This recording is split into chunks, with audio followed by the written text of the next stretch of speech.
ನಮಸ್ಕಾರ. ಹಿಂದಿನ ವಿಡಿಯೋದಲ್ಲಿ NCERT ಕ್ಲಾಸ್ 7 ದೀಪಕಂ ಪುಸ್ತಕದ ಸೆಕೆಂಡ್ ಚಾಪ್ಟರು ನಿತ್ಯಂ ಪಿಬಾಮಹ ಸುಭಾಷಿತರಸಂ ಇದರ ಕೆಲವೊಂದು ಸುಭಾಷಿತಗಳನ್ನು ನೋಡಿದ್ವಿ. ಅವುಗಳ ಅರ್ಥವನ್ನು ತಿಳಿದುಕೊಂಡ್ವಿ. ವಸ್ತ್ರೇಣ ವಪುಷಾ ವಾಚ, ಹಾಗೆ ಷಡ್ ದೋಷಾಹ ಪುರುಷೇಣ ಹಾತವ್ಯ, ಅಬ್ಧಿಗಾತ್ರಾಣಿ, ಹಾಗೆ ಉತ್ತರಂ ಯತ್ ಸಮುದ್ರಸ್ಯ. ಇಲ್ಲಿ ತನಕದ ಸುಭಾಷಿತಗಳ ವಿವರಣೆಯನ್ನು ನೋಡಿದ್ವಿ. ಆ ವಿಡಿಯೋದ ಲಿಂಕನ್ನು ಡಿಸ್ಕ್ರಿಪ್ಷನ್ ಬಾಕ್ಸು ಹಾಗೆ ಐಕಾರ್ಡ್ನಲ್ಲಿ ಹಾಕಿರ್ತೇನೆ. ಮೊದಲಿಗೆ ಅದನ್ನು ನೋಡ್ಕೊಂಡು ಬನ್ನಿ. ಇವತ್ತಿನ ವಿಡಿಯೋದಲ್ಲಿ ಉಳಿದ 5 ಸುಭಾಷಿತಗಳ ಎಕ್ಸ್ಪ್ಲನೇಷನ್ ಅನ್ನು ನೋಡೋಣ. ಮೊದಲಿಗೆ ಜಲಬಿಂದು ನಿಪಾತೇನ ಕ್ರಮಶಃ ಪೂರ್ಯತೆ ಘಟಃ ಸಹೇತು ಸರ್ವ ವಿದ್ಯಾನಾಂ ಧರ್ಮಸ್ಯ ಚ ಧನಸ್ಯ ಚ.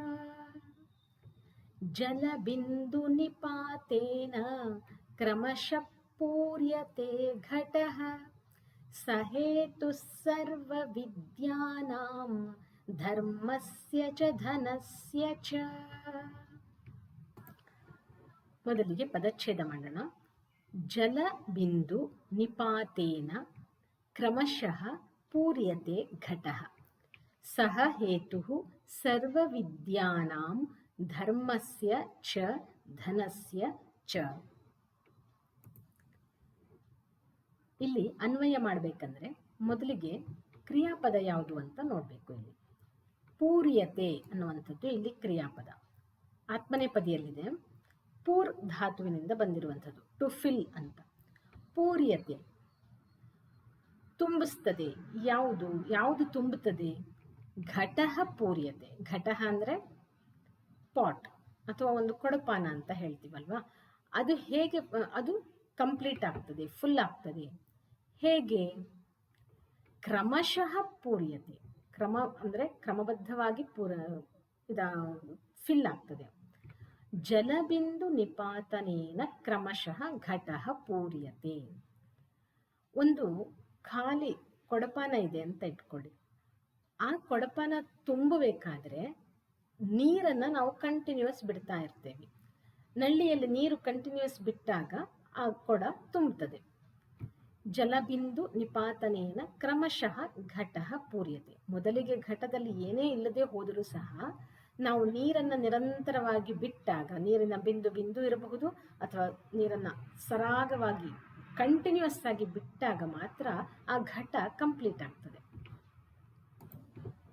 ಇಲ್ಲಿ ಜಲಬಿಂದು ನಿಪಾತೇನ, ನಿಪಾತ ಆಗೋದು ಅಂದರೆ ಬೀಳುವುದು ಅಂತ ಅರ್ಥ. ಪತ್ ಧಾತು, ಅದಕ್ಕೆ ನಿ ಎಂಬಂತಹ ಉಪಸರ್ಗ ಇದೆ, ಕೃದಂತ ಆಗಿದೆ, ಘೈ ಪ್ರತ್ಯಯ ಬಂದು ನಿಪಾತೇನ, ನಿಪಾತ ಆಗ್ತದೆ, ತೃತೀಯ ವಿಭಕ್ತಿಯಲ್ಲಿದೆ.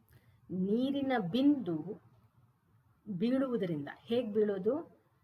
ಕ್ರಮಶಃ ಆರ್ಡ್ರಲ್ಲಿ ಒಂದು ಬಿಂದು ಬಿಂದು ಬಿಂದು ಬೀಳ್ತಾ ಹೋಗೋದ್ರಿಂದ ಘಟಃ ಪೂರ್ಯತೆ. ಪ್ರಥಮ ವಿಭಕ್ತಿ ಏಕವಚನದಲ್ಲಿದೆ. ವರ್ಧತೆ, ಆ ರೀತಿಯಲ್ಲಿ ಪೂರ್ಯತೆ. ಅದೇ ರೀತಿ ಸಹ ಹೇತುಃ ಸರ್ವವಿದ್ಯಾನಾಂ ಧರ್ಮಸ್ಯ ಚ ಧನಸ್ಯ ಚ ಭವತಿ. ಸೆಕೆಂಡ್ ಲೈನಲ್ಲಿ ನಾವು ಕ್ರಿಯಾಪದವನ್ನು ಅಧ್ಯಾಹಾರ ಮಾಡ್ಕೊಬೇಕು. ಅಂದರೆ ಅದೇ ರೀತಿ ಹೇತು, ಹೇತು ಅಂದರೆ ಕಾರಣ. ಹೇಗೆ ಖಾಲಿಯಾಗಿರೋದು ಕಂಟಿನ್ಯೂಸ್ ಒಂದು ಪ್ರೋಸೆಸ್ಸು, ಬೀಳೋ ಪ್ರೋಸೆಸ್ಸಿಂದ ಕಂಪ್ಲೀಟ್ ಆಗ್ತದೋ, ಫಿಲ್ ಆಗ್ತದೋ, ಅದೇ ರೀತಿ ಅನ್ನುವ ಥರ ಭಾವಾರ್ಥ ಇಲ್ಲಿ ಬರ್ತದೆ. ಹೇತು, ಅದೇ ರೀತಿ, ಅದೇ ಕಾರಣದಿಂದಲೇ ಸರ್ವ ವಿದ್ಯಾನಾಂ ಧನಸ್ಯ ಚ ಧರ್ಮಸ್ಯ ಚ ಧನಸ್ಯ ಚ ಒಂದು ಪೂರ್ಣಂ ಭವತಿ. ನಮಗೆ ಒಂದು ಎಲ್ಲ ವಿದ್ಯೆಗಳು, ಜ್ಞಾನ ಒಂದು ಬರಬೇಕಂದ್ರೆ, ವಿದ್ಯಾ ಅಂದರೆ ಇಲ್ಲಿ ಜ್ಞಾನ, ಸರ್ವ ವಿದ್ಯೆಯು ನಮ್ಮಲ್ಲಿ ಏನೂ ಇಲ್ಲದೆ ಹೋದರೂ ಒಬ್ಬ ವ್ಯಕ್ತಿಯಲ್ಲಿ ನಿರಂತರವಾಗಿ ಅವಿರತವಾಗಿ ಏನನ್ನೋ ಕಲಿತಾ ಕಲಿತಾ ಕಲಿತಾ ಅವನಲ್ಲಿ ವಿದ್ಯೆ ತುಂಬುತ್ತದೆ ಅನ್ನೋದ್ರ ಹಾಗೆ ಧರ್ಮವೇ ಗೊತ್ತಿಲ್ಲದೆ ಹೋದರೂ ನಿತ್ಯವೂ ಸ್ವಲ್ಪ ಸ್ವಲ್ಪವೇ ಧರ್ಮವನ್ನು ಆಚರಿಸುತ್ತಾ ಧರ್ಮವನ್ನು ನಾವು ನಮ್ಮಲ್ಲಿ ತುಂಬಿಸ್ಕೊಳ್ಬಹುದು, ಮೈಗೂಡಿಸ್ಕೊಳ್ಬಹುದು. ಅಂದರೆ ಡೈಲಿ ಲೈಫಲ್ಲಿ ಅಳವಡಿಸ್ಕೊಳ್ಬಹುದು. ಎಲ್ಲ ಧರ್ಮವನ್ನು, ಧರ್ಮ ಅಂದರೆ ನಾವು ಧಾರೆ ಧರ್ಮ, ಯಾವುದನ್ನು ನಾವು ಅನುಸರಿಸಬೇಕೋ ಅದೇ ಧರ್ಮ. ಸತ್ಯ, ಅಹಿಂಸೆ, ಅಕ್ರೋಧ, ತ್ಯಾಗ ಇವೆಲ್ಲ ಧರ್ಮಗಳು. ಯಾವುದನ್ನು ನಾವು ಆಚರಿಸಬೇಕು ಅಂತ ಇದೆಯೋ, ಕರ್ತವ್ಯ ಇದೆಯೋ ಅದನ್ನು ಧರ್ಮ ಅಂತ ಹೇಳ್ತೀವಿ. ಅದನ್ನು ನಾವು ಬಿಟ್ಟಿದ್ರೂ ಸಹ ಹೇಗೆ ಅದನ್ನು ನಾವು ಮತ್ತೆ ಅಳವಡಿಸ್ಕೊಳ್ಳೋದು? ದಿನವೂ ಒಂದು ಧರ್ಮವನ್ನು ತಗೊಂಡು ಅದನ್ನು ಒಂದಿಷ್ಟು ದಿನ ಅಳವಡಿಸ್ಕೊಂಡಾಗ ಅಭ್ಯಾಸ ಆಗ್ತದೆ. ಹಾಗೆ ಸ್ವಲ್ಪ ಸ್ವಲ್ಪವೇ ನಮ್ಮ ಆ ಧರ್ಮವನ್ನು ಅಳವಡಿಸ್ಕೊಳ್ತಾ ಹೋಗಬೇಕು. ಹಾಗೆ ಧನವನ್ನು ಹಾಗೆ ಸಂಪತ್ತನ್ನು ಸ್ವಲ್ಪವೇ ಗಳಿಸುತ್ತಾ ಅದನ್ನು ಕೂಡಿಡ್ತಾ ನಾವು ಧನವಂತರಾಗಲಿಕ್ಕೆ ಸಾಧ್ಯ ಇದೆ. ಇನ್ನೊಂದು ಸುಭಾಷಿತ ಇದೆ ಅರ್ಥದಲ್ಲಿ, ಕ್ಷಣಶಃ ಕಣಶಶ್ಚೈವ ವಿದ್ಯಾಂ ಅರ್ಥಂ ಚ ಸಾಧಯೇತ್. ಕ್ಷಣವೂ ನಾವು ಜ್ಞಾನವನ್ನು ಸಂಪಾದಿಸಬೇಕು. ಹಾಗೆ ಕಣಕಣವನ್ನು ಕೂಡಿಡ್ತಾ ಇದ್ದಾಗ ಧನವನ್ನು ನಾವು ಸಂಪಾದಿಸಬಹುದು ಅನ್ನುವಂತಹ ಅರ್ಥ. ಇಲ್ಲಿ ಈ ಸುಭಾಷಿತದಲ್ಲಿ ಮುಖ್ಯವಾಗಿರುವ ಮಾರಲ್ ಏನು? ನಾವು ಒಂದು ವಿದ್ಯೆಯನ್ನೇ ಪಡೆಯೋದಿರಬಹುದು, ಧರ್ಮವನ್ನೇ ಆಚರಿಸೋದಿರಬಹುದು, ಧನವನ್ನೇ ಪಡೆಯೋದಿರಬಹುದು, ಅಥವಾ ಒಂದು ಕೊಡಪಾನವನ್ನು ಪೂರ್ಣಗೊಳಿಸೋದಿರಬಹುದು. ಅದಕ್ಕೆ ನಿರಂತರತೆ ಬೇಕು. ಕ್ರಮಶಃ ನಿರಂತರವಾಗಿ ಮಾಡ್ತಾ ಇರಬೇಕು. ಒಂದಿಷ್ಟು ದಿನ ಓದುವುದು, ಒಂದಿಷ್ಟು ದಿನ ಬಿಟ್ಟು ಬಿಡುವಂಥದ್ದು, ಅಥವಾ ಒಂದಿಷ್ಟು ದಿನ ಧರ್ಮವನ್ನು ಆಚರಿಸೋದು, ಆಮೇಲೆ ತುಂಬ ವರ್ಷಗಳ ಕಾಲ ಧರ್ಮವನ್ನೇ ಬಿಟ್ಟು ಬಿಡುವಂಥದ್ದು, ಧನವನ್ನು ಒಂದಿಷ್ಟು ದಿನ ಸಂಪಾದಿಸೋದು, ಆಮೇಲೆ ಅದನ್ನು ಬರೀ ನಾವು ಖರ್ಚು ಮಾಡುವುದರಲ್ಲೇ ತೊಡಗಿದ್ರೆ ಅದನ್ನು ನಾವು ಅರ್ಜಿಸ್ಲಿಕ್ಕೆ ಸಾಧ್ಯ ಇಲ್ಲ, ತುಂಬಿಡ್ಲಿಕ್ಕೆ, ಪೂರೈಸ್ಕೊಳ್ಳಿಕ್ಕೆ ಸಾಧ್ಯ ಆಗಲ್ಲ ಅಂತ. ನಿರಂತರತೆ ಅನ್ನುವಂಥದ್ದು ಬೇಕು ಅನ್ನುವಂಥದ್ದು ಈ ಸುಭಾಷಿತದ ತಾತ್ಪರ್ಯ. ಇಲ್ಲಿ ಸೆಕೆಂಡ್ ಲೈನಲ್ಲಿ ಸರ್ವ ವಿದ್ಯಾನಾಂ ಧರ್ಮಸ್ಯ ಧನಸ್ಯ ಎಲ್ಲವೂ ಷಷ್ಠಿ ವಿಭಕ್ತಿಯಲ್ಲಿವೆ. ವಿದ್ಯಾನಾಂ, ವಿದ್ಯಾ ಶಬ್ದ ಆಕಾರಾಂತಸ್ಥದಿಂದ ವಿದ್ಯಾನಾಂ ವಿದ್ಯೆಗಳ ಬಹುವಚನದಲ್ಲಿದೆ, ಧರ್ಮಸ್ಯ ಮತ್ತು ಧನಸ್ಯ ಏಕವಚನದಲ್ಲಿದ್ದಾವೆ. ಅನ್ವಯ ಹೇಳ್ತಾ ಇದರಲ್ಲಿ, ಘಟಕಃ ಕ್ರಮಶಃ ಜಲಬಿಂದು ನಿಪಾತೇನ ಪೂರ್ಯತೆ ಸಹ ಹೇತು ಸರ್ವವಿದ್ಯಾನಾಂ ಧರ್ಮಸ್ಯ ಚ ಧನಸ್ಯ ಚ ಭವತಿ. ಯಥಾ ನಿರಂತರಂ ಜಲಸ್ಯ ಬಿಂದುನಾ ಪತನೇನ ರಿಕ್ತಃ ಅಪಿ ಘಟಃ ಪೂರ್ಣಃ ಭವತಿ. ರಿಕ್ತಃ ಅಂದರೆ ಖಾಲಿಯಾಗಿರುವಂತಹ ಘಟವೂ ಕೂಡ ಪೂರ್ಣವಾಗ್ತದೋ. ಘಟ ಖಾಲಿ ಇದೆ ಅಂತ ಸುಮ್ಮನೆ ಕೂತ್ರೆ ಅದು ತುಂಬಲ್ಲ. ಬಿಂದು ನಿರಂತರವಾಗಿ ಜಲದ ಬಿಂದು ಪತನ ಆಗ್ತಾ ಇರಬೇಕು. ತಥಾ ಏವ ಜೀವನೆ ನಿರಂತರಂ ಅಭ್ಯಾಸೇನ ಸಾಮಾನ್ಯಃ ಅಪಿ ಮಾನವಃ ಸರ್ವಪ್ರಕಾರಕಂ ಜ್ಞಾನಂ ಧರ್ಮಂ ಧನಂ ಚ ಲಭತೆ. ನಿರಂತರವಾದ ಅಧ್ಯಯನ, ಅಭ್ಯಾಸ, ಗಳಿಕೆಯಿಂದ ನಾವು ಸರ್ವಪ್ರಕಾರ ಜ್ಞಾನವನ್ನು, ಧರ್ಮವನ್ನು ಹಾಗೆ ಧನವನ್ನು ಸಂಪಾದಿಸಬಹುದು.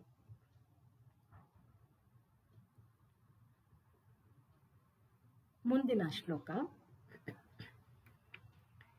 ಯಃ ಪಠತಿ ಲಿಖತಿ ಪಶ್ಯತಿ ಪರಿಪೃಚ್ಛತಿ ಪಂಡಿತಾನುಪಾಶ್ರಯತಿ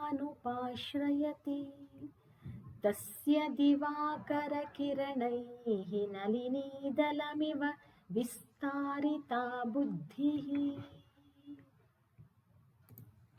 ಯಃ ಪಠತಿ ಲಿಖತಿ ಪಶ್ಯತಿ ಪರಿಪೃಚ್ಛತಿ ಪಂಡಿತಾನಾಂ ಉಪಾಶ್ರಯತಿ ತಸ್ಯ ದಿವಾಕರ ಕಿರಣೈಃ ನಳಿನೀದಲಮಿವ ವಿಸ್ತಾರಿತಾ ಬುದ್ಧಿಃ.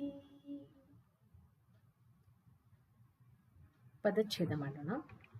ಯಃ ಪಠತಿ ಲಿಖತಿ ಪಶ್ಯತಿ ಪರಿಪೃಚ್ಛತಿ ಪಂಡಿತಾನ್ ಉಪಾಶ್ರಯತಿ ತಸ್ಯ ದಿವಾಕರ ಕಿರಣೈಃ ನಳಿನೀದಲಂ ಇವ ವಿಸ್ತಾರಿತ ಬುದ್ಧಿಃ.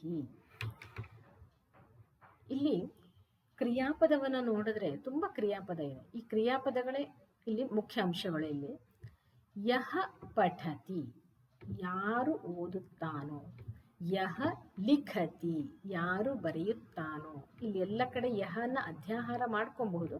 ಇಲ್ಲ, ಯಾರು ಓದುತ್ತಾನೋ, ಬರೆಯುತ್ತಾನೋ, ಪಶ್ಯತಿ ನೋಡುತ್ತಾನೋ, ಪರಿಪೃಚ್ಛತಿ ಕ್ವಶನನ್ನು ಕೇಳುವಂಥದ್ದು, ಪೃಚ್ಛತಿ ಅಂದರೆ ಕೇಳುವುದು, ಮತ್ತೆ ಕ್ವಶನನ್ನು, ಸಂದೇಹವನ್ನು ಪರಿಹರಿಸಿಕೊಳ್ಳಿಕ್ಕೆ ಕ್ವಶನನ್ನು ಕೇಳುವಂಥದ್ದು.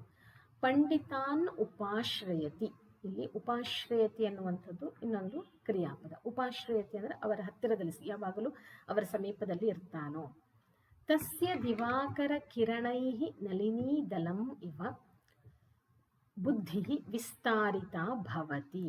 ವಿಸ್ತಾರವಾಗ್ತದೆ, ಬುದ್ಧಿ ವಿಸ್ತಾರವಾಗ್ತದೆ.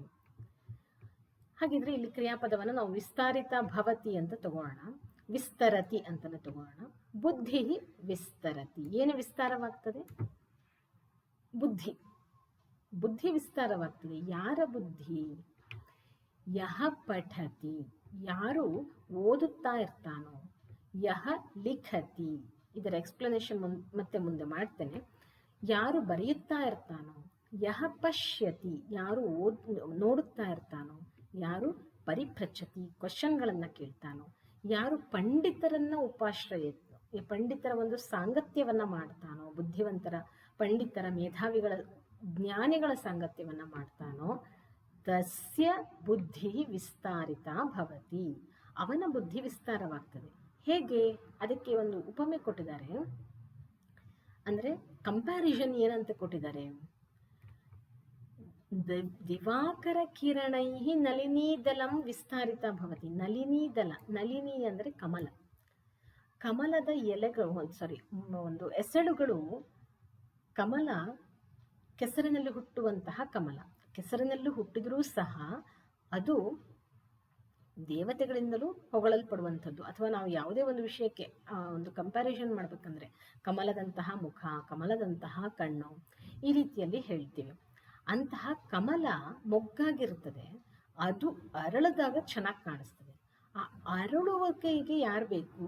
ದಿವಾಕರ ಕಿರಣಗಳು ಬೇಕು. ದಿವಾಕರ ಅಂದರೆ ಸೂರ್ಯನ ಕಿರಣ, ಅದಕ್ಕೆ ಸೋಕಿದಾಗ ಮಾತ್ರವೇ ಕಮಲ ಅರಳುತ್ತದೆ, ಇಲ್ಲ ಅಂದರೆ ಅದು ವೇಸ್ಟು.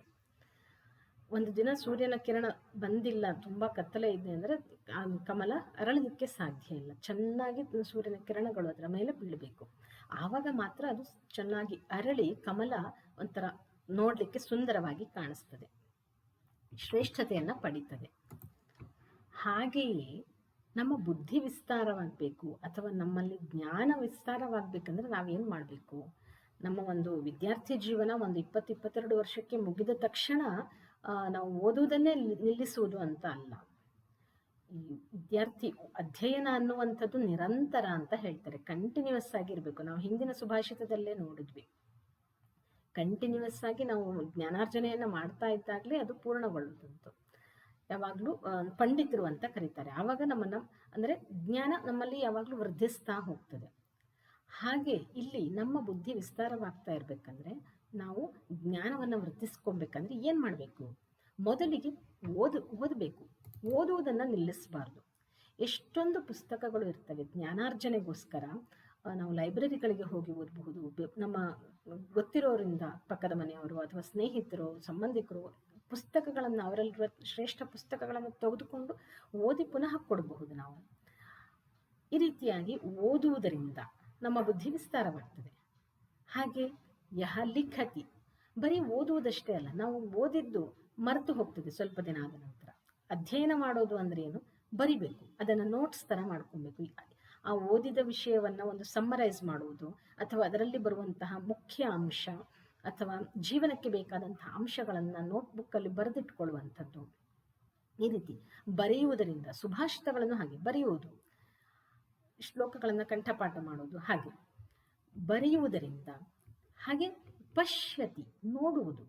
ಬರೀ ನಾವು ಪುಸ್ತಕದಲ್ಲಿರುವಂಥದ್ದನ್ನು ಓದಿ ಬರೆದ್ರಷ್ಟೇ ಸಾಕಾಗಲ್ಲ. ಅದನ್ನು ನಮ್ಮ ಜೀವನದಲ್ಲಿ ಪರಿಸರವನ್ನು ನೋಡುವುದು, ಸುತ್ತಮುತ್ತಲ ನಮ್ಮ ಎನ್ವಿರಾನ್ಮೆಂಟ್ಗಳಲ್ಲಿ ನೋಡಿದಾಗ ಎಷ್ಟೊಂದು ವಿಷಯಗಳನ್ನು ಕಲಿತೀವಿ. ಆವಾಗಲೂ ನಮ್ಮ ಬುದ್ಧಿ ವಿಸ್ತಾರವಾಗ್ತದೆ.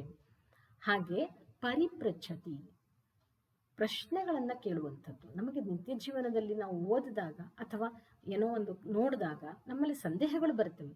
ಆ ಸಂದೇಹಗಳನ್ನು ಹಾಗೇ ಇಟ್ಕೊಳ್ಳೋದ್ರ ಬದಲು ಗೊತ್ತಿರುವವರ ಹತ್ತಿರ ಅದನ್ನು ಎನ್ಕ್ವೈರಿ ಮಾಡುವಂಥದ್ದು, ಅದರ ವಿಷಯವನ್ನು, ಸಂದೇಹವನ್ನು ಪರಿಹರಿಸಿಕೊಳ್ಳುವಂಥದ್ದು. ಅದು ಯಾಕೆ, ಅದರಲ್ಲಿರುವ ಸತ್ಯವನ್ನು ತಿಳಿದುಕೊಳ್ಳುವಂಥದ್ದು.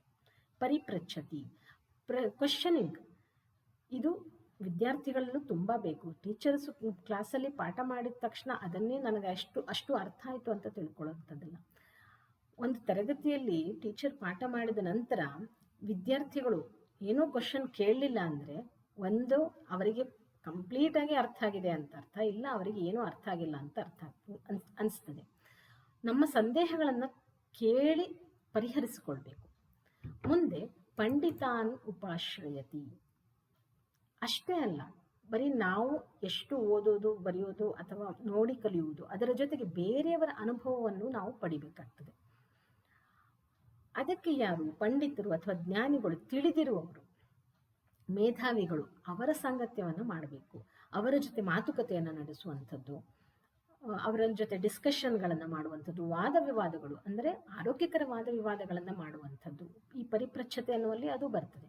ಬರೀ ಕೇಳುವುದಷ್ಟೇ ಅಲ್ಲ, ಅವರ ಆನ್ಸರ್ ನಮಗೆ ಸರಿಯಾಗಿ ನಮ್ಮ ಸಂಶಯವನ್ನು ನಿವಾರಣೆ ಮಾಡಿಲ್ಲ ಅಂದರೆ ಮತ್ತೆ ಪ್ರಶ್ನೆಗಳನ್ನು ಕೇಳಬಹುದು. ಆದರೆ ಅವೆಲ್ಲವೂ ಒಂದು ಆರೋಗ್ಯಕರ ರೀತಿಯಲ್ಲಿ ಇರಬೇಕು.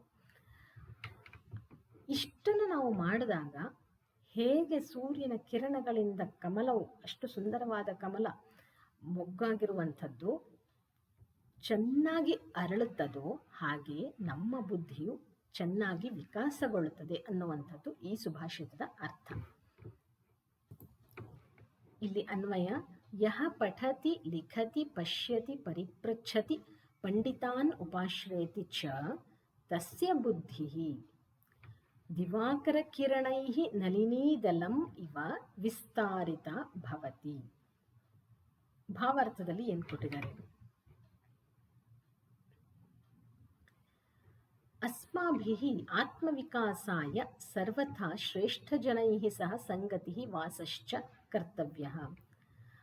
ನಮ್ಮ ಆತ್ಮವಿಕಾಸವನ್ನು ಮಾಡ್ಕೊಬೇಕಂದ್ರೆ, ಬುದ್ಧಿ ವಿಕಾಸ ಅಥವಾ ಆತ್ಮವಿಕಾಸವನ್ನು ನಮ್ಮನ್ನು ನಾವು ಅಭಿವೃದ್ಧಿ ಮಾಡ್ಕೊಳ್ಬೇಕಂದ್ರೆ ಯಾವಾಗಲೂ ಶ್ರೇಷ್ಠ ಜನರ ಸಂಗತಿಯನ್ನು, ಅವರೊಂದಿಗೆ ವಾಸಿಸೋದು, ಅವರೊಂದಿಗೆ ಸಹವಾಸವನ್ನು ಮಾಡುವುದು ಕರ್ತವ್ಯ, ಮಾಡಬೇಕು. ಯತೋ ಹಿ ಯಹ ನಿರಂತರಂ ಪಠತಿ. ಹಾಗೆಯೇ ಯಾರು ನಿರಂತರವಾಗಿ ಓದುತ್ತಾನೋ, ಓದೋದು ಅಂದರೆ ಸ್ವಾಧ್ಯಾಯವನ್ನು ಮಾಡುವುದು, ತಾನಾಗಿಯೇ ಒಂದು ಪುಸ್ತಕವನ್ನು ತೆಗೆದುಕೊಂಡು ಅಧ್ಯಯನವನ್ನು ಮಾಡೋದು, ಅದರಲ್ಲಿರುವ ಅಂಶಗಳನ್ನು ತಿಳಿದುಕೊಳ್ಳೋದು, ಹಾಗೆ ಅದರಲ್ಲಿರುವಂಥದ್ದು ಬರೆಯೋದು. ಲಿಖತಿ ಪಶ್ಯತಿ, ನೋಡಿ ಕಲಿಯೋದು. ವಿವಿಧಾನ್ ಪ್ರಶ್ನಾನ್ ಕರೋತಿ ಅಂದರೆ ಸ್ವಸ್ಯ ಸಂಶಯಂ ದೂರೀಕರೋತಿ, ಪ್ರಶ್ನೆಗಳನ್ನು ಕೇಳಿ ಸಂಶಯವನ್ನು ದೂರ ಮಾಡಿಕೊಳ್ಳುವಂಥದ್ದು. ಅಂದರೆ ನಾನು ಪ್ರಶ್ನೆ ಕೇಳಿದ್ರೆ ಯಾರು ಏನು ಅಂದ್ಕೊಳ್ತಾರೋ ಅನ್ನುವ ಯಾವುದೇ ಒಂದು ಸಂಕೋಚ ಇಲ್ಲದೆ ಪ್ರಶ್ನೆಗಳನ್ನು ಕೇಳಿ ಸಂಶಯವನ್ನು ಪರಿಹರಿಸಿಕೊಳ್ಬೇಕು. ಜ್ಞಾನಿ ಜನಾನಾಂ ಆಶ್ರಯೇ ತಿಷ್ಠತಿ. ಜ್ಞಾನಿಗಳ ಆಶ್ರಯದಲ್ಲಿ ಅಂದರೆ ಅವರ ಸಮೀಪದಲ್ಲಿರುವಂಥದ್ದು, ಅವರ ಜೊತೆ ಸಂಪರ್ಕದಲ್ಲಿರುವಂಥದ್ದು ಯಾವಾಗಲೂ ಈ ರೀತಿ. ತಸ್ಯ ಬುದ್ಧಿ ತಥೈವ ವರ್ಧತೆ. ಅವರ ಬುದ್ಧಿ ಹಾಗೆ ವರ್ಧಿಸ್ತದೆ. ಹೇಗೆ? ಯಥಾ ಸೂರ್ಯಸ್ಯ ಕಿರಣೈಃ ಕಮಲಂ ಪೂರ್ಣತೆಯ ವಿಕಸಿತಂ ಭವತಿ. ಸೂರ್ಯನ ಕಿರಣಗಳಿಂದ ಕಮಲದ ಹೂವು ಪೂರ್ಣವಾಗಿ ಅರಳಿ ಸುಂದರವಾಗಿ ಕಾಣಿಸ್ತದೋ ಹಾಗೆ ಅನ್ನುವಂಥದ್ದು ಈ ಸುಭಾಷಿತದ ತಾತ್ಪರ್ಯ. ಮುಂದಿನ ಸುಭಾಷಿತ: ಪ್ರಿಯವಾಕ್ಯ ಪ್ರದಾನೇನ ಸರ್ವೇ ತುಷ್ಯಂತಿ ಜಂತವಃ ತಸ್ಮಾತ್ ತದೇವ ವಕ್ತವ್ಯಂ ವಚನೇ ಕಾ ದರಿದ್ರತಾ. ಪ್ರಿಯವಾಕ್ಯ ಪ್ರದಾನೇನ ಸರ್ವೇ ತುಷ್ಯಂತಿ ಜಂತವಃ ತಸ್ಮಾತ್ ತದೇವ ವಕ್ತವ್ಯಂ ವಚನೇ ಕಾ ದರಿದ್ರತಾ.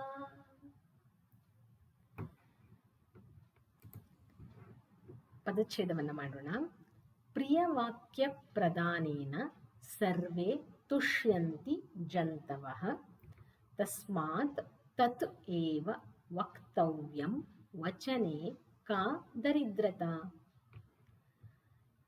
ಇಲ್ಲಿ ವಕ್ತವ್ಯಂ, ತುಷ್ಯಂತಿ ಅನ್ನುವಂಥದ್ದು ಒಂದು ಕ್ರಿಯಾಪದ. ಅನ್ವಯ ಮಾಡ್ತಾ ಹೋದರೆ ತುಷ್ಯಂತಿ ಅಂದರೆ ತುಷ್ ಧಾತುವಿನಿಂದ ಬಂದಿರುವಂಥದ್ದು, ಸಂತೋಷ ಪಡುವಂಥದ್ದು ಅಂತ ಅರ್ಥ. ಸಂತೋಷ ತುಷ್ ಧಾತುವಿನಿಂದಲೇ ಬಂದಿರುವಂಥದ್ದು. ತುಷ್ಯಂತಿ ಸಂತೋಷ ಪಡ್ತಾರೆ, ಬಹುವಚನದಲ್ಲಿದೆ. ಯಾರು ಸಂತೋಷ ಪಡ್ತಾರೆ? ಜಂತವಃ. ಯಾರು ಅಂದಾಗ ಪ್ರಥಮ ವಿಭಕ್ತಿಗೆ ಆನ್ಸರ್ ಹೋಗ್ತದೆ. ಜಂತವಃ ಜಂತು ಶಬ್ದದ ಬಹುವಚನ, ಪ್ರಥಮ ವಿಭಕ್ತಿ ಬಹುವಚನ. ಇಲ್ಲಿ ಕ್ರಿಯಾಪದ ಬಹುವಚನದಲ್ಲಿದೆ, ಕರ್ತೃಪದವು ಬಹುವಚನದಲ್ಲಿ ಇರುತ್ತೆ. ಜಂತವಃ ತುಷ್ಯಂತಿ. ಜಂತುಗಳು ಅಂದರೆ ಎಲ್ಲ ಪಕ್ಷಿ, ಪ್ರಾಣಿ, ಕ್ರಿಮಿ, ಕೀಟಗಳು ಯಾವುದನ್ನ ತಗೊಳ್ಳಿ, ಜೀವಿಗಳು ಅಂತ ಹೇಳ್ಬಹುದು. ಜೀವಿಗಳು ಖುಷಿ ಪಡ್ತಾರೆ. ಯಾಕೆ ಖುಷಿ ಪಡ್ತಾರೆ ಅಂದರೆ ಯಾವುದರಿಂದ ಖುಷಿ ಆಗ್ತದೆ ಅವರಿಗೆ? ಯಾವ ಯಾವ ಜಂತುಗಳು ಅಂತ ಕೇಳಿದ್ರೆ ಸರ್ವೇ ಜಂತವ, ಬರೀ ಒಂದೇ ಜಂತು ಅಲ್ಲ, ಸರ್ವೇ ಎಲ್ಲಾ ಜಂತುಗಳು ಖುಷಿ ಪಡ್ತವೆ. ಯಾವುದರಿಂದ? ಪ್ರಿಯವಾಕ್ಯ ಪ್ರದಾನೇನ, ಪ್ರಿಯವಾದ ಮಾತುಗಳು, ಸೆಂಟೆನ್ಸ್ಗಳನ್ನು, ವಾಕ್ಯ ಅಂದರೆ ಸೆಂಟೆನ್ಸ್, ಇಲ್ಲಿ ಅಂದರೆ ಪ್ರಿಯವಾದ ಮಾತುಗಳನ್ನು ನಾವು ಆಡೋದ್ರಿಂದ ಎಲ್ಲ ಜೀವಿಗಳು ಸಂತೋಷ ಪಡ್ತವೆ. ಅಂದರೆ ಒಂದು ಮಗು ಇರಬಹುದು, ಮನುಷ್ಯ ಇರಬಹುದು, ಅಥವಾ ಒಂದು ಮನೇಲಿ ನಾವು ಸಾಕುವ ನಾಯಿಗಳಿಗೂ ನಾವು ಮುದ್ದಾಗಿ ಹೆಸರಿನಿಂದ ಕರೆದಾಗ ಬಾಲ ಅಲ್ಲಾಡಿಸ್ಕೊಂಡು ಬರ್ತವೆ. ಬೆಕ್ಕುಗಳಿರಬಹುದು. ಯಾವುದೇ ಜಂತುಗಳಿಗೆ ನಾವು ಒಳ್ಳೆಯ ಮಾತುಗಳನ್ನು ಆಡಿದಾಗ, ಮಕ್ಕಳಿಗೂ ನಾವು ನಿಕ್ನೇಮ್ಗಳನ್ನು ಹಿಡಿದು ಕರೆದಾಗ, ನೀನು ಪುಟ, ಜಾಣ ಅಂತ ಹೇಳಿದಾಗ ಖುಷಿ ಆಗ್ತವೆ. ಹಾಗೆ ಜಂತುಗಳು, ಎಲ್ಲ ಜೀವಿಗಳಿಗೆ ನಾವು ಒಳ್ಳೆಯ ಮಾತುಗಳನ್ನು ಆಡಿದಾಗ, ಸಿಹಿಯಾದ ಮಾತುಗಳನ್ನು ಆಡೋದು ಅಂತ ಹೇಳ್ಬಹುದು, ಆಡಿದಾಗ ಖುಷಿ ಆಗ್ತದೆ. ಆದ್ದರಿಂದ ತತ್ ಏವ ವಕ್ತವ್ಯಂ, ಆದ್ದರಿಂದ ತತ್ ಏವ ಅದನ್ನೇ, ವಕ್ತವ್ಯಂ ಹೇಳಬೇಕು ಅಂತ. ಬ್ರೂ ಧಾತುವಿನಿಂದ ಬಂದಿರುವಂಥದ್ದು, ಅಂದರೆ ಇದನ್ನ ಮಾಡಲೇಬೇಕು ಅನ್ನುವಂಥದ್ದು. ವಿಧಿಲಿಂಗಲ್ಲಿ ಬರುವಂತಹ ಕ್ರಿಯಾಪದ ಇದು. ವಕ್ತವ್ಯಂ ತವ್ಯ ಪ್ರತ್ಯಯದಲ್ಲಿ ಬರುತ್ತೆ. ಹೇಳಲೇಬೇಕು. ಯಾಕೆ ಅಂದರೆ ಎಲ್ಲರಿಗೂ ಖುಷಿ ಆಗ್ತದೆ. ನಾವು ಒಳ್ಳೆಯ ಸಿಹಿಯಾದ ಒಳ್ಳೆಯ ಮಾತುಗಳನ್ನು ಆಡೋದ್ರಿಂದ ಎಲ್ಲರಿಗೂ ಖುಷಿ ಆಗ್ತದೆ. ವಚನೆ ಕಾ ದರಿದ್ರತ, ವಚನದಲ್ಲಿ, ವಚನ ಅಂದ್ರೆ ಮಾತಿಗೆ ದರಿದ್ರತೆ, ಬಡತನ ಏನು ಈ ಸುಭಾಷಿತದ ಅರ್ಥ ಅಂದರೆ, ನಾವು ಬೇರೆಯವರಿಗೆ ಏನೋ ಒಂದು ಒಂದು ಉಪದೇಶವನ್ನು ಕೊಡೋದಿರಬಹುದು, ಬುದ್ಧಿವಾದವನ್ನು ಹೇಳೋದಿರ್ಬೋದು, ಅದನ್ನ ಒಂದು ಬೈಯೋದರಿಂದ ಅಥವಾ ಒಂದು ಮನಸ್ಸಿಗೆ ಹರ್ಟ್ ಆಗುವ ಮೂಲಕ ಹೇಳೋದರ ಬದಲು ಸರಿಯಾದ ರೀತಿಯಲ್ಲಿ ಅವರಿಗೂ ಹಿತವನ್ನು ಉಂಟು ಮಾಡಬೇಕು, ಹಾಗೆ ಅವರಿಗೆ ಕೇಳುವುದಕ್ಕೂ ಚೆನ್ನಾಗಿರಬೇಕು. ಆ ರೀತಿಯಲ್ಲಿ ಮಾತಾಡಬೇಕು, ಎಲ್ಲರ ಜೊತೆ ಸ್ನೇಹದಿಂದ, ಪ್ರೀತಿಯಿಂದ ಮಾತನಾಡಬೇಕು ಅನ್ನುವಂಥದ್ದು ಈ ಸುಭಾಷಿತದಲ್ಲಿ ಇರುವಂಥದ್ದು. ಹಾಗಂತ ಪ್ರೀತಿಯಿಂದ ಮಾತನಾಡಬೇಕು, ಅದರಿಂದ ಅವರಿಗೆ ಖುಷಿಯಾಗ್ತದೆ ಅಂತ ನಾವು ಸುಳ್ಳನ್ನು ಹೇಳೋದಲ್ಲ.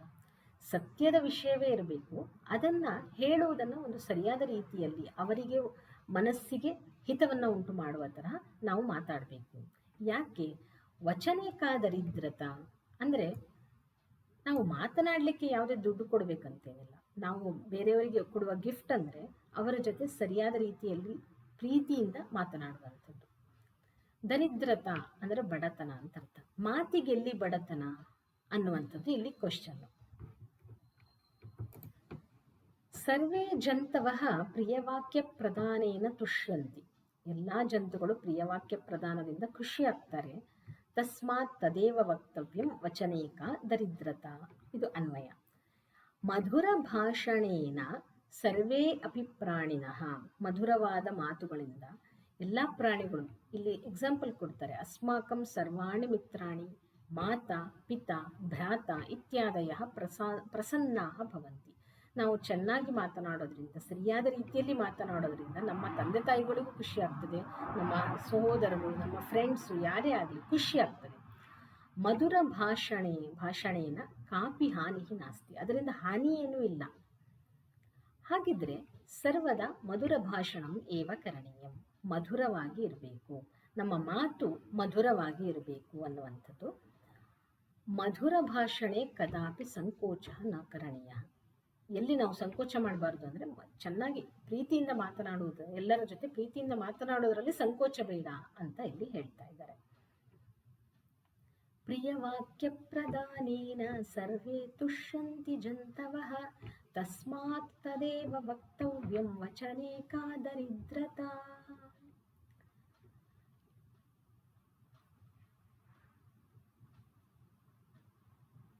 ಮುಂದಿನ ಸುಭಾಷಿತ. ಆಲಸ್ಯಂ ಹಿ ಮನುಷ್ಯಾಣಾಂ ಶರೀರಸ್ಥೋ ಮಹಾನ್ ರಿಪುಃ, ನಾಸ್ತ್ಯುದ್ಯಮ ಸಮೋ ಬಂಧುಃ ಕೃತ್ವಾಯಂ ನಾವಸೀದತಿ. ಆಲಸ್ಯಂ ಹಿ ಮನುಷ್ಯಾಣಾಂ ಶರೀರಸ್ಥೋ ಮಹಾನ್ ರಿಪುಃ, ನಾಸ್ತ್ಯುದ್ಯಮ ಸಮೋ ಬಂಧುಃ ಕೃತ್ವಾಯಂ ನಾವಸೀದತಿ. ಆಲಸ್ಯಂ ಹಿ ಮನುಷ್ಯಾಣಾಂ ಶರೀರಸ್ಥಃ ಮಹಾನ್ ರಿಪುಃ, ನಾಸ್ತಿ ಉದ್ಯಮ ಸಮಃ ಬಂಧುಃ ಕೃತ್ವಾ ಯಂ ನ ಅವಸೀದತಿ. ಈ ಸುಭಾಷಿತ 6th ಸ್ಟ್ಯಾಂಡರ್ಡ್ನಲ್ಲೂ ಒಂದು ಚಾಪ್ಟರ್ನಲ್ಲಿ ಬಂದಿತ್ತು. ಇದರ ಅನ್ವಯ ಹೇಗಾಗ್ತದೆ? ಇಲ್ಲಿ ಅವಸೀದತಿ ಅನ್ನುವಂಥದ್ದು ಕ್ರಿಯಾಪದ. ನ ಅವಸೀದತಿ, ಅವಸೀದತಿ ಅಂದರೆ ನಾಶವಾಗುವುದು ಅಂತ ಅರ್ಥ. ನ ಅವಸೀದತಿ, ನಾಶವಾಗಲ್ಲ. ಏನು ನಾಶವಾಗಲ್ಲ? ಯಾವುದು ನಾಶವಾಗಲ್ಲ ಅಂದರೆ ಉದ್ಯಮವನ್ನ, ಉದ್ಯಮ ಸಮಃ ಬಂಧು ನಾಸ್ತಿ, ಉದ್ಯಮಕ್ಕೆ ಸರಿಯಾದ ಬಂಧು ಇಲ್ಲ, ಅದನ್ನ ಮಾಡುವುದರಿಂದ ನ ಅವಸೀದತಿ. ಕೃತ್ವ ನ ಅವಸೀದತಿ, ಯಂ ಕೃತ್ವ ನ ಅವಸೀದತಿ, ಯಾವುದನ್ನ ಮಾಡೋದ್ರಿಂದ ನ ಅವಸೀದತಿ ಅಂದರೆ ಉದ್ಯಮ. ಆಲಸ್ಯಂ ಹಿ ಮನುಷ್ಯಾಣಂ ಶರೀರಸ್ಥ ಮಹಾನ್ ರಿಪುಹು. ಆಲಸ್ಯವು ಪ್ರಥಮ ವಿಭಕ್ತಿಯಲ್ಲಿದೆ. ಆಲಸ್ಯವೇ ಮನುಷ್ಯನಲ್ಲಿರುವ, ಮನುಷ್ಯನ ಶರೀರದಲ್ಲಿರುವ, ಶರೀರಸ್ಥ, ಶರೀರದಲ್ಲಿ ಇರುವಂಥದ್ದು. ಮಹಾನ್ ರಿಪುಹು, ರಿಪುಹು ಅಂದರೆ ವೈರಿ, ಎನಿಮಿ ಅಂತ ಅರ್ಥ. ನಾವು ಅಂದ್ಕೊಂತೀವಿ ನಮ್ಮ ಎನಿಮಿ ಎದುರುಗಡೆ ಪಕ್ಕದ ಮನೆಯವರು, ನಮ್ಮ ಸಂಬಂಧಿಕರು, ಯಾರು ಬೇರೆಯವರನ್ನ ನಮ್ಮ ಎನಿಮಿ ಅಂತ, ಮೂರನೆಯವರನ್ನ ಎನಿಮಿ ಅಂತ ಅಂದ್ಕೊಂತೀವಿ. ಆದರೆ ನಿಜವಾದ ನಮ್ಮ ವೈರಿಗಳು ಯಾರು ಅಂದರೆ ನಮ್ಮಲ್ಲಿರುವಂತಹ ಒಂದು ಆಲಸ್ಯ. ದೇಹಾಲಸ್ಯ ಇರಬಹುದು, ಬುದ್ಧಿಯಲ್ಲಿ ಆಲಸ್ಯ, ಮನಸ್ಸಿನಲ್ಲಿ ಯೋಚನೆ ಮಾಡುವುದರಲ್ಲಿ ಆಲಸ್ಯ ಇರಬಹುದು, ದುಡಿಮೆಯಲ್ಲಿ ಆಲಸ್ಯ ಇರಬಹುದು. ನಮ್ಮ ದೇಹದಲ್ಲಿರುವಂತಹ ಒಂದು ಮಹಾನ್ ವೈರಿ ಅಂದರೆ ಆಲಸ್ಯ. ಹಾಗಿದ್ರೆ ಏನು ಮಾಡಬೇಕು? ಈ ವೈರಿಯನ್ನ, ನಮ್ಮ ಮಿತ್ರ ಯಾರು ಅಂತ ಕೇಳಿದ್ರೆ ಉದ್ಯಮ. ನಾಸ್ತ್ಯುದ್ಯಮ ಸಮೋ ಬಂಧು. ಉದ್ಯಮ ಅಂದರೆ ಪರಿಶ್ರಮ, ಕೆಲಸ ಮಾಡುವಂಥದ್ದು. ಯಾವುದೇ ಇರಲಿ, ನಾವು ಮಾಡುವಂತಹ ಕೆಲಸವನ್ನು ಸರಿಯಾದ ರೀತಿಯಲ್ಲಿ ಸರಿಯಾದ ಸಮಯಕ್ಕೆ ಮಾಡುವಂಥದ್ದು. ಅದಕ್ಕೆ ಸರಿಯಾದಂತಹ ಬಂಧು ಇಲ್ಲ. ಅದನ್ನು ಮಾಡಿದ್ರೆ ನಿಜವಾಗಿಯೂ ನಮಗೆ ಪರಿಣಾಮ, ಒಳ್ಳೆಯ ರೀತಿಯ ಪರಿಣಾಮವನ್ನೇ ಅದು ಕೊಡುತ್ತದೆ. ಕೆಲವೊಮ್ಮೆ ತಕ್ಷಣವೇ ಪರಿಣಾಮ ಕೊಡದೇ ಇರಬಹುದು, ಆದರೆ ನಿರಂತರವಾಗಿ ನಮ್ಮ ಕೆಲಸ ಏನಿದೆ ಅದನ್ನು ಆಲಸ್ಯವಿಲ್ಲದೆ ಪರಿಶ್ರಮದಿಂದ ಮಾಡ್ತಾ ಇದ್ದರೆ ಒಂದಲ್ಲ ಒಂದು ದಿನ ನಾವು ಅದಕ್ಕೆ ಒಳ್ಳೆಯ ಫಲಿತಾಂಶವನ್ನು ಪಡಿಬಹುದು. ಇದನ್ನೇ ಕೃಷ್ಣ ಭಗವದ್ಗೀತೆಯಲ್ಲಿ ಹೇಳಿರುವಂಥದ್ದು, ಕರ್ಮಣ್ಯೇವ ಅಧಿಕಾರಸ್ಥೆ ಮಾ ಫಲೇಶು ಕದಾಚನ ಮಾ ಕರ್ಮ ಫಲಹೇತುರ್ಭು ಮಾತೇ ಸಂಗೋಸ್ತ್ವ ಕರ್ಮಣಿ. ನಿನಗೆ ಕೆಲಸ ಮಾಡೋದ್ರಲ್ಲಿ ಮಾತ್ರ ಹಕ್ಕಿರುವಂಥದ್ದು, ಅಧಿಕಾರ ಇರೋದು. ಕೆಲಸ ಮಾಡು, ನೀನು ಮಾಡುವ ಕೆಲಸ ಯಾವ ರೀತಿಯಲ್ಲಿದೆ ಅದನ್ನು ನೋಡಿ ನಾನು ಕೊಡ್ತೀನಿ ಅದಕ್ಕೆ ಫಲಿತಾಂಶ ಕೊಡೋದು ನಾನೇ. ಹಾಗಂತ ದೇವರೇ ಕೊಡ್ತಾನೆ ಏನೋ ಫಲಿತಾಂಶ, ನಾನು ಕೆಲಸ ಮಾಡಲ್ಲ, ಆಲ್ರೆಡಿ ದೇವರೇನೋ ಡಿಸೈಡ್ ಮಾಡಿದ್ದಾನೆ ಅಂತ ಸುಮ್ಮನೆ ಕೂರಬೇಡ, ಕೆಲಸವನ್ನು ಮಾಡಲೇಬೇಕು ಅನ್ನೋಂಥದ್ದು ಆ ಶ್ಲೋಕದ ಅರ್ಥ. ಅದನ್ನೇ ಇಲ್ಲಿ ಹೇಳ್ತಾ ಇದ್ದಾರೆ. ಆಲಸ್ಯವನ್ನು ಬಿಟ್ಟು ನಮ್ಮ ದೇಹದಲ್ಲಿರುವಂತಹ ಒಂದು ಆಲಸ್ಯ ಎಂಬಂತಹ ವೈರಿಯನ್ನು ಹೊಡೆದೋಡಿಸಿದ್ರೆ, ಕೆಲಸವನ್ನು ಮಾಡ್ತಾ ಇದ್ರೆ ಯಾವತ್ತೂ ನಾವು ಜೀವನದಲ್ಲಿ ಸೋಲನ್ನು ಅನುಭವಿಸೋದಿಲ್ಲ. ಅನ್ವಯ, ಆಲಸ್ಯಂ ಹಿ ಮನುಷ್ಯಾಣಾಂ ಶರೀರಸ್ಥ ಮಹಾನ್ ರಿಪುಹು ಅಸ್ತಿ, ಉದ್ಯಮ ಸಮಃ ಬಂಧು ನಾಸ್ತಿ, ಜನಃ ಯಂ ಉದ್ಯಮಂ ಕೃತ್ವ ನ ಅವಸೀದತಿ. ಇಲ್ಲಿ ಭಾವಾರ್ಥ ಏನು ಕೊಟ್ಟಿದ್ದಾರೆ? ಆಲಸ್ಯಂ ಏವ ಮನುಷ್ಯಸ್ಯ ಶರೀರೆ ವಿದ್ಯಮಾನಃ ಮಹಾನ್ ಶತ್ರು ಅಸ್ತಿ. ಆಲಸ್ಯವೇ ಮನುಷ್ಯನ ಶರೀರದಲ್ಲಿರುವಂತಹ ದೊಡ್ಡ ಶತ್ರು, ಬೇರೆ ಯಾವುದೂ ಅಲ್ಲ. ತತ್ ಏವ ಅಸ್ಮಾಕಂ ಕಾರ್ಯಸ್ಯ ಸಂಪಾದನೆ ಅವರೋಧಕಂ ಭವತಿ. ಅದೇ ನಮ್ಮ ಕೆಲಸವನ್ನ ಕಂಪ್ಲೀಟ್ ಮಾಡಲಿಕ್ಕೆ ಅವರೋಧಕ ಅಂದರೆ ತಡೆ, ಅದೇ ನಮ್ಮಲ್ಲಿರುವ ಆಲಸ್ಯ. ಪರಿಶ್ರಮ ಏವ ಅಸ್ಮಾಕಂ ವಾಸ್ತವಿಕಂ ಮಿತ್ರಂ ಅಸ್ತಿ. ಹಿಂದಿನ ವಿಡಿಯೋದಲ್ಲಿ ಈ ಒಂದು ಸುಭಾಷಿತ ಬಂದಿತ್ತು, ಷಡ್ದೋಷಾಃ ಪುರುಷೇಣ ಇಹ ಹಾತವ್ಯ. ಯಾರು ಸಂಪತ್ತನ್ನು ಸಂಪಾದಿಸಲಿಕ್ಕೆ ಇಷ್ಟಪಡ್ತಾರೋ ಅವರು 6 ದೋಷಗಳನ್ನು ಬಿಡಬೇಕು. ಅದರಲ್ಲಿ ನಿದ್ರಾ, ತಂದ್ರ, ಆಲಸ್ಯಂ, ಭಯಂ, ಕ್ರೋಧ, ಹಾಗೆ ದೀರ್ಘಸೂತ್ರತ ಅದರಲ್ಲಿ ಬರ್ತದೆ ಆಲಸ್ಯ ಅನ್ನುವಂಥದ್ದು. ನಾವು ಅಭಿವೃದ್ಧಿಯನ್ನು ಹೊಂದಬೇಕಂದ್ರೆ ಆಲಸ್ಯವನ್ನು ಬಿಡಬೇಕು. ಪರಿಶ್ರಮ ಏವ ಅಸ್ಮಾಕಂ ವಾಸ್ತವಿಕಂ ಮಿತ್ರಂ. ನಮ್ಮ ಮಿತ್ರ ಯಾರು? ಹೊರಗಡೆ ಇರೋರು ಯಾರು? ಅವರಿಗಿಂತ ಜಾಸ್ತಿ ನಮ್ಮ ಮಿತ್ರ ನಮ್ಮಲ್ಲಿರುವ ಪರಿಶ್ರಮತೆ. ಯಹ ಪರಿಶ್ರಮಂ ಕರೋತಿ ಸಹ ಕದಾಪಿ ದುಃಖಂ ನ ಪ್ರಾಪ್ನೋತಿ. ನಾವು ಪರಿಶ್ರಮ ಮಾಡ್ತಾ ಹೋಗ್ತಾ ಇದ್ರೆ ಒಂದೊಂದು ಸಲ ಯಾವುದೇ ಒಂದು ಸಣ್ಣ ಪುಟ್ಟ ಒಂದು ಫೇಲ್ಯೂರ್ ಆದರೂ ಸಹ, ಬೇರೆಯವರಿಂದ ಫೇಲ್ಯೂರ್ ಆದರೂ ಸಹ ನಾವು ಎದೆಗುಂದೋದಿಲ್ಲ, ಬೇಜಾರು ಮಾಡ್ಕೊಳ್ಳಲ್ಲ. ಮತ್ತೆ ಅದನ್ನ ಇಲ್ಲ ಇದು ನನ್ನಿಂದ ಆಗ್ತದೆ ಅನ್ನುವಂಥದ್ದು ಬೇರೆಯವರ ಮೇಲೆ ನಮ್ಮನ್ನು ಡಿಪೆಂಡ್ ಮಾಡ್ಕೊಳ್ಳದೆ ಅದನ್ನೇ ನಿಜವಾದ ಸ್ವಾತಂತ್ರ್ಯ ಅಂತ ಹೇಳ್ತೀವಿ. ನಮ್ಮ ಮನಸ್ಥಿತಿ ನಮ್ಮ ನಿಯಂತ್ರಣದಲ್ಲಿ ಇರಬೇಕು. ಆಗ ನಮ್ಮ ಫೇಲ್ಯೂರನ್ನ ಬೇರೆಯವರ ಮೇಲೆ ಅದನ್ನ ಹೊರೆ ಹಾಕದೆ ನಾವು ಮುಂದುವರಲಿಕ್ಕೆ ಸಾಧ್ಯ ಆಗ್ತದೆ. ಸಹ ಕದಾಪಿ ದುಃಖಂ ನ ಪ್ರಾಪ್ತೋತಿ. ಮತ್ತೆ ಯಾವಾಗಲೂ ನಮಗೆ ದುಃಖ ಅಂತ ಅನ್ಸಲ್ಲ. ಮುಂದಿನ ಹಾಗೂ ಕೊನೆಯ ಸುಭಾಷಿತ ಈ ಚಾಪ್ಟರ್ನಲ್ಲಿ, ಅಷ್ಟಾದಶ ಪುರಾಣೇಷು ವ್ಯಾಸಸ್ಯ ವಚನದ್ವಯಂ ಪರೋಪಕಾರ ಪುಣ್ಯಾಯ ಪಾಪಾಯ ಪರಪೀಡನಂ. ಅಷ್ಟಾದಶ ಪುರಾಣೇಷು ವ್ಯಾಸಸ್ಯ ವಚನದ್ವಯಂ ಪರೋಪಕಾರ ಪುಣ್ಯಾಯ ಪಾಪಾಯ ಪರಪೀಡನಂ. ಅಷ್ಟಾದಶ ಪುರಾಣೇಷು ವ್ಯಾಸಸ್ಯ ವಚನದ್ವಯಂ ಪರೋಪಕಾರ ಪುಣ್ಯಾಯ ಪಾಪಾಯ ಪರಪೀಡನಂ. ಇಲ್ಲಿ ಪದಚ್ಛೇದ ಏನು ಜಾಸ್ತಿ ಕಾಂಪ್ಲಿಕೇಟೆಡ್ ಇಲ್ಲ. ವ್ಯಾಸರ ವಚನದ್ವಯ, ಅಷ್ಟಾದಶ ಪುರಾಣಗಳು ಅಂತ ನಾವು ಕೇಳಿದ್ವಿ. ಪುರಾಣಗಳು ಅಂದ್ರೆ ಪುರ ಅಂದ್ರೆ ಹಿಂದೆ ನಡೆದಂತಹ, ಪ್ರಾಚೀನವಾಗಿ ಹಿಂದೆ ನಡೆದಂತಹ ಘಟನೆಗಳನ್ನ ತಿಳಿಸುವಂಥದ್ದು. 18 ಪುರಾಣಗಳು ಇವೆ ನಮ್ಮಲ್ಲಿ. ವಿಷ್ಣು ಪುರಾಣ, ಭಾಗವತ ಪುರಾಣ, ಗರುಡ ಪುರಾಣ, ಪದ್ಮ ಪುರಾಣ, ವರಾಹ ಪುರಾಣ, ಹೀಗೆ 18 ಪುರಾಣಗಳು ಇವೆ. ಇವುಗಳನ್ನು ರಚಿಸಿದವರು ವ್ಯಾಸರು, ವೇದವ್ಯಾಸರು. ಅಷ್ಟು ಪುರಾಣಗಳಲ್ಲಿ ಇರುವಂಥದ್ದು ಏನು? ಈ ಪುರಾಣಗಳು ಅಂದಾಗ ಅಲ್ಲಿ ಹೇಗೆ ನಮ್ಮ ಬ್ರಹ್ಮಾಂಡ, ಇಲ್ಲಿ ಪ್ರಪಂಚ ಉತ್ಪತ್ತಿ ಆಯಿತು, ಅಲ್ಲಿ ಇರುವಂತಹ ಪ್ರತಿಯೊಂದು ಸರ್ಗಗಳಲ್ಲೂ ಇರುವಂತಹ ರಾಜರುಗಳು, ವಂಶಗಳು, ಚಂದ್ರವಂಶ, ಸೂರ್ಯವಂಶ ಅಂತ ಹೇಳ್ತೀವಿ ನಾವು. ಪಾಂಡವರು, ಕೌರವರು ಇರಬಹುದು. ಆ ರೀತಿ ವಂಶದ ಒಂದಿಷ್ಟು ಕಥೆಗಳನ್ನು ನಾವು ಹೇಳ್ತೀವಿ, ಹಾಗೆ ಬರ್ತದೆ ಅದರಲ್ಲಿ. ಹಾಗೆ ಕೃಷ್ಣನ ಕಥೆಗಳು, ಹರಿಯ ಕಥೆಗಳಿರ್ತವೆ. ಹಾಗೆ ಆ ಸರ್ಗದಲ್ಲಿ ಆ ವಂಶದ ರಾಜರು ಹೇಗೆ ರಾಜ್ಯವನ್ನು ಆಳಿದ್ರು, ಹೇಗೆ ಜೀವನವನ್ನು ಮಾಡಿದ್ರು, ಅಲ್ಲಿ ಇದ್ದಂಥ ರೂಲ್ಸ್ಗಳೇನು, ಹಾಗೆ ಪ್ರಳಯ ಹೇಗಾಗ್ತಾ ಇತ್ತು, ಇವೆಲ್ಲವೂ ಇರ್ತದೆ. ಅಷ್ಟೆಲ್ಲ ಓದುವುದು ಕಷ್ಟ ಆದರೂ ಸಹ ಏನಿದೆ ಅದರಲ್ಲಿ, ಆ 18 ಪುರಾಣಗಳಲ್ಲಿ ಏನಿದೆ ಅಂತ ಕೇಳಿದ್ರೆ ಅದರಲ್ಲಿ ಇರೋದಿಷ್ಟೇ 2 ವಚನ, 2 ಮಾತು ಅವರು ಮುಖ್ಯವಾಗಿ ಹೇಳುವಂಥದ್ದು. ನಾವು ಎಲ್ಲ ಕಥೆಗಳನ್ನು ತಿಳಿದುಕೊಂಡ್ರು. ಒಂದು, ಪರೋಪಕಾರ ಪುಣ್ಯಾಯ ಪೀಡನಂ ಪಾಪಾಯ, ಪರಪೀಡನಂ ಪಾಪಾಯ. ಪುಣ್ಯವನ್ನ ಸಂಪಾದಿಸಬೇಕಂದ್ರೆ ನಾವು ಪರೋಪಕಾರವನ್ನ ಮಾಡಬೇಕು. ಪೀಡನೆಯನ್ನ, ಬೇರೆಯವರಿಗೆ ಪೀಡನೆಯನ್ನ ಮಾಡಿದ್ರೆ, ಕಷ್ಟವನ್ನ, ಹಿಂಸೆಯನ್ನ ಕೊಟ್ರೆ ನಮಗೆ ಸಿಗುವಂಥದ್ದು ಪಾಪ. ಇಲ್ಲಿ ಪುಣ್ಯಾಯ ಪಾಪಾಯ ಚತುರ್ಥಿ ವಿಭಕ್ತಿಯಲ್ಲಿದೆ. ನಾವು ಪುಣ್ಯವನ್ನ ಗಳಿಸಬೇಕಾದ್ರೆ, ಪುಣ್ಯ ಅಂದ್ರೆ ಏನು?